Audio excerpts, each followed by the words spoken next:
Dr. Penelope Piper began her Tuesday by doing what any respectable laser physicist does before morning coffee. She tested a prototype shrink ray on a watermelon.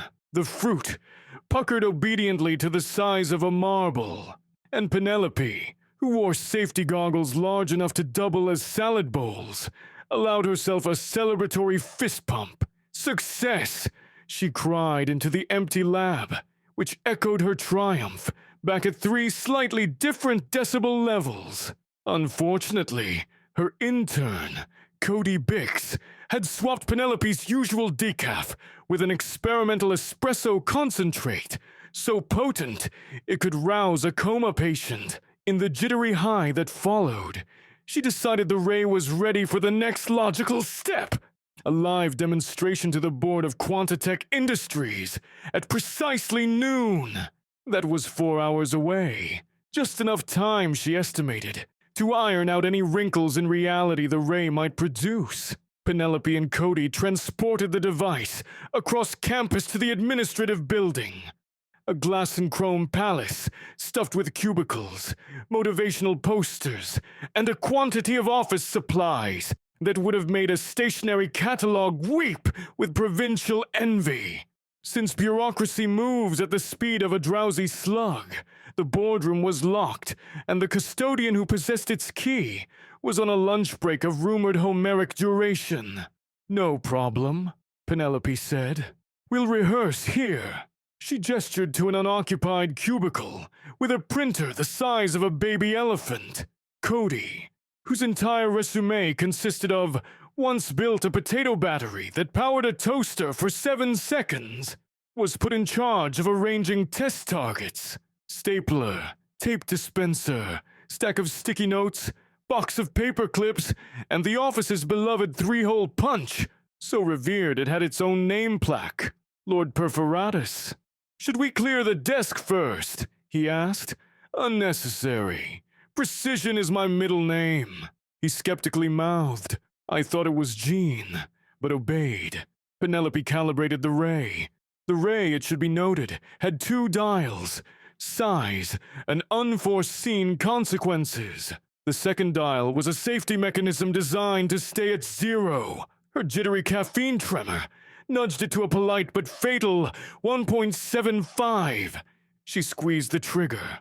A spiraling cone of violet light consumed the desk, accompanied by the obligato hum of 1,000 bees singing in a minor. When the photons dissipated, every object was indeed smaller, no more than 5 centimeters tall. Cody whooped, "Bullseye!" Then the stapler cleared its throat. "Pray, what infernal globe hath swallowed us so small?" It declaimed in a voice like polished brass. Penelope blinked twice. Did that stapler just speak Elizabethan? "More's the pity, madam," the tape dispenser answered, tilting as though bowing. "We find our frames diminished, yet our spirits swell apace." A sticky note fluttered up on an unseen gust and stuck to Penelope's lab coat. Upon its yellow surface, ink spontaneously appeared to write, in perfect calligraphy, "Alas, poor Yorick!" Penelope stammered. Cody did what any reasoning adult does when reality develops a hemorrhage. He started live streaming. The paperclip box burst open, and a gleaming wire shape rose like a metallic cobra. "O monstrous transmutation!" it cried. "Had I but hands, I would rend mine own form sunder and lament my unnatural state." Lord Perforatus the 3-hole punch boomed. "Hold, brethren. Let us not descend to base despair. Forsooth, we are but tools. Yet tools may shape destinies, and small though we be, might we not still pierce the veil of fate?" The small crowd of employees who had gathered behind Cody's phone gasped, applauded, or fainted in alternating sequence. Penelope pressed her fingers against her temples. Okay. Size reduction. Check. Unexpected Shakespearean animation. Definitely not in the documentation. The stapler straightened its silver spine. "Introduce us, mistress, to the architect of our plight," for we would parley upon the terms of our existence. Penelope crouched. I am Dr. Penelope Piper. I built the device that, well, evidently endowed you with the souls of the globe. Then hear me, Penelope Piper, the stapler said, for I am now Stapleton, Prince of Binders. This tragedy, nay comedy, must yet resolve. Wherefore shrank we unto these puny states? Cody whispered, should we try enlarging them back? Stapleton thrust open his top half. Hold thy monstrous mirror tricks! We would first taste the world, and prove our mettle upon the stage. Lord Perforatus nodded, his three punching heads rising as if to address a balcony. Our hearts beat ink, our veins flow toner. Give us audience. Penelope's brain did a somersault. Instinct told her that reasoning with office supplies was not covered by institutional protocol, but she improvised. Audience you shall have. In. She checked her watch. 87 minutes. The board will convene in that grand chamber yonder. Convince them not to fire me, and I will see about your, ontological comfort. Done, said a chorus of sticky notes fluttering like confetti. To pass the time, Penelope wheeled in a whiteboard so the cast could rehearse. It became apparent the office supplies not only possessed Shakespearean diction, but encyclopedic knowledge of the bard's complete works, including the Apocrypha. They divided themselves. Stapleton claimed the role of Hamlet.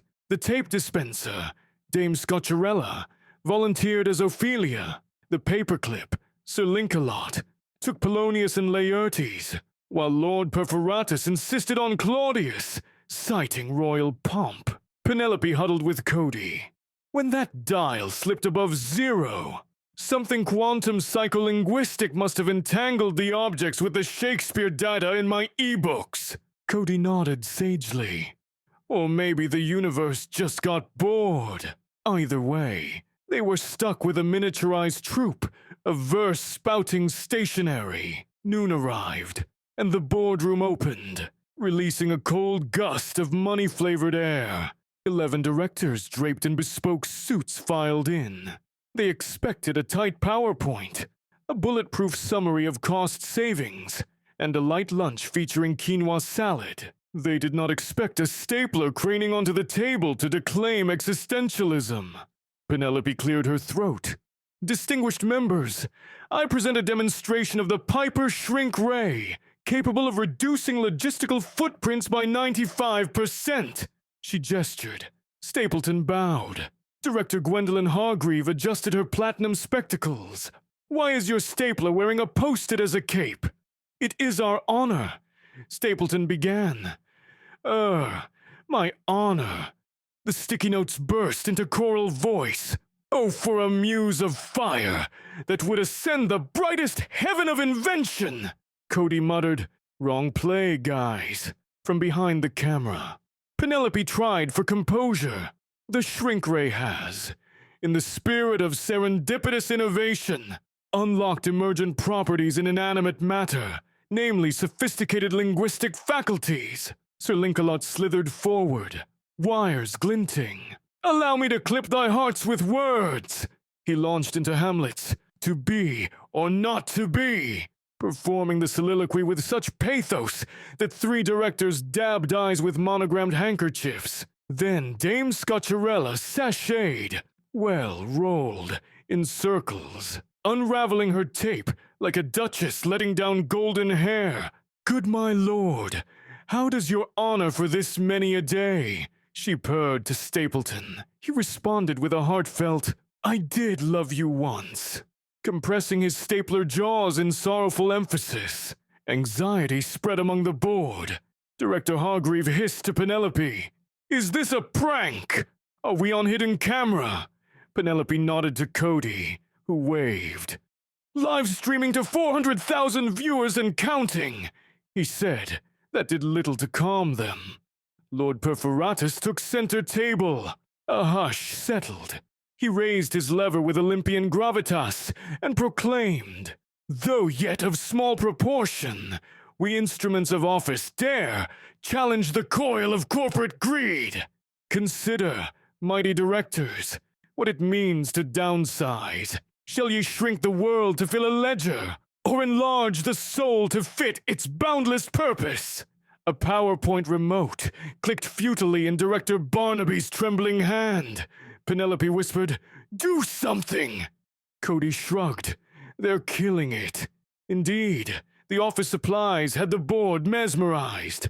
But the climax of this accidental play approached the inevitable, the duel scene. Sir Lincolot, as Laertes, demanded satisfaction for his father's death, simulated earlier when he stuck himself into a dictionary to dramatic effect.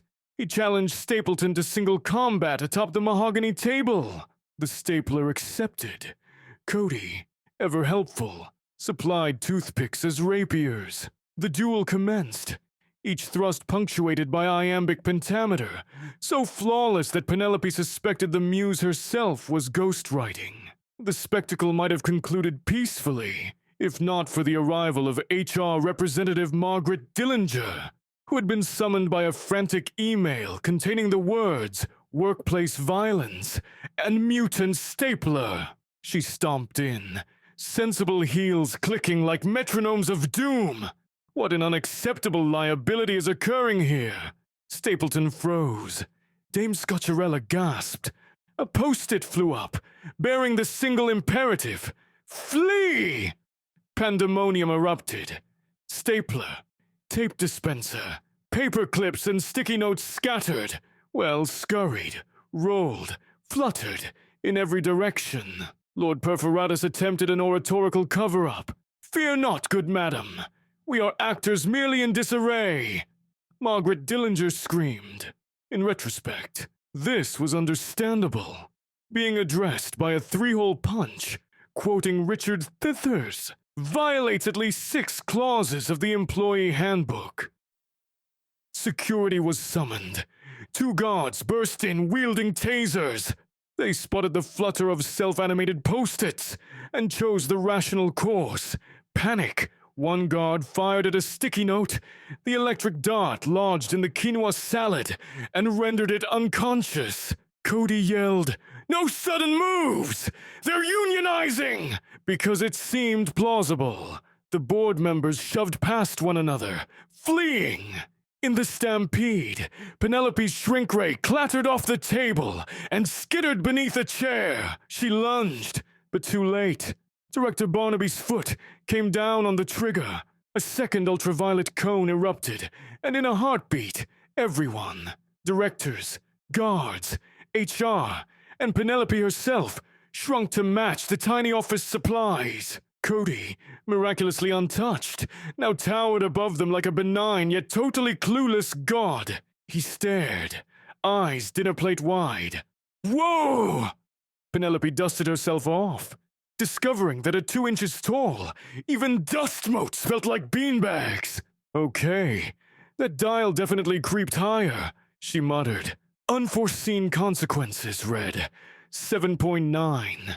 That was almost an 8. Stapleton scanned the scene. "Behold, the playing field levels! Dr. Piper!" Director Hargreaves squeaked in a voice newly chipmunked. "Fix this instantly!" Penelope pointed at the oversized shrink ray lying meters, the new meters, away. "First, we need to reach the ray and reverse the polarity." Lord Perforatus clanked. "Onward, ensemble. Adventure strikes, and we must stride upon its stage." Thus began the most unlikely alliance in corporate history. Humans and Stationery embarking on an odyssey across the carpeted plains of Suite 400. Sticky notes acted as scouts, fluttering ahead. The tape dispenser provided spool bridge engineering over perilous dust bunnies. Sir Lincolot linked himself into a chain, so the directors could rappel down the gaping canyon between desk and floor. Cody crouched, observing. "Want me to just pick you up?" "Touch us not, giant!" Lord Perforatus thundered. "The journey shapes character." Cody decided this was above his pay grade. Also, there was no pay grade.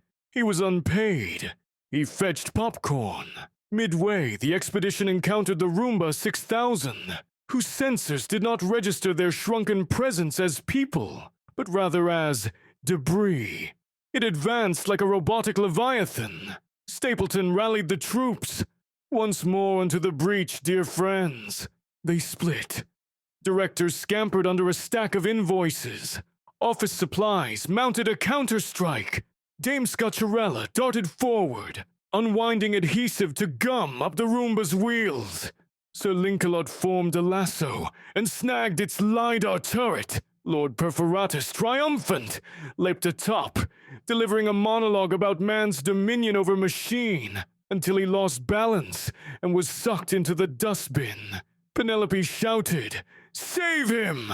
Stapleton pried open the release hatch with his metal jaws. From within the dustbin emerged Lord Perforatus, covered in lint, quoting "Twelfth Night," about "Some are born great, some achieve greatness." It was stirring.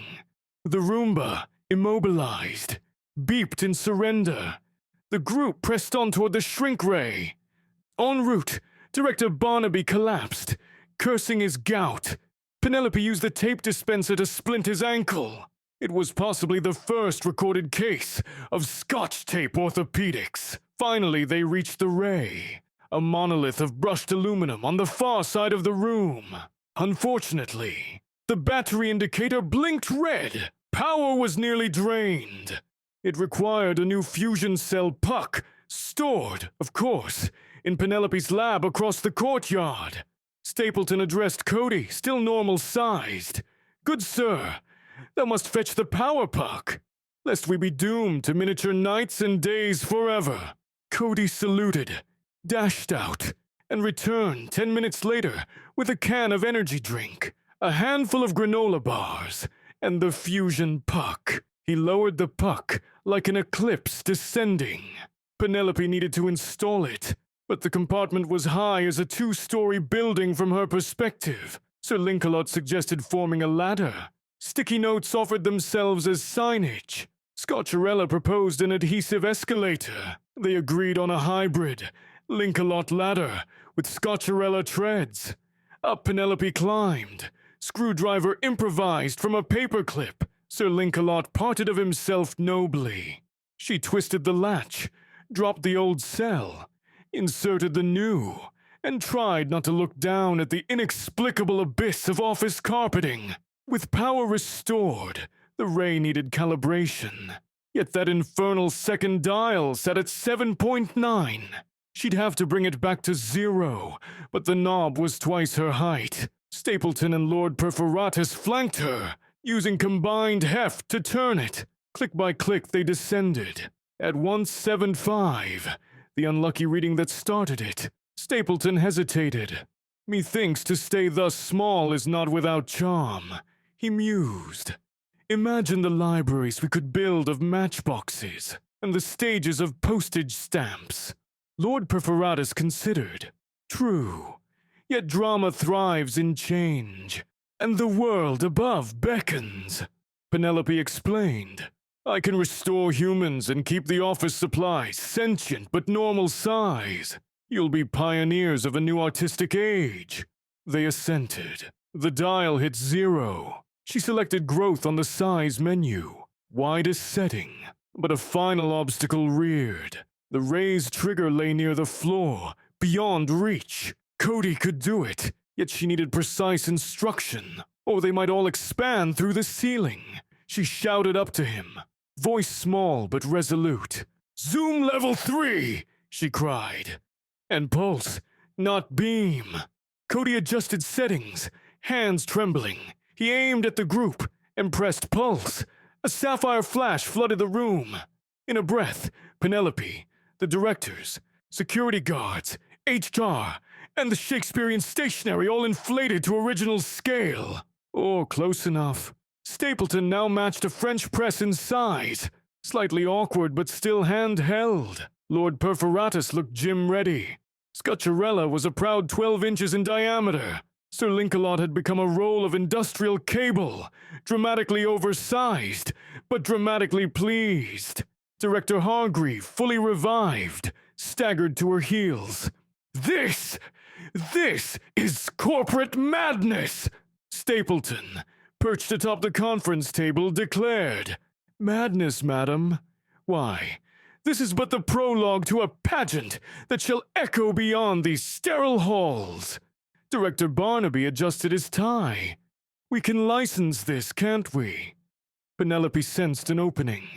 Think of the merchandising.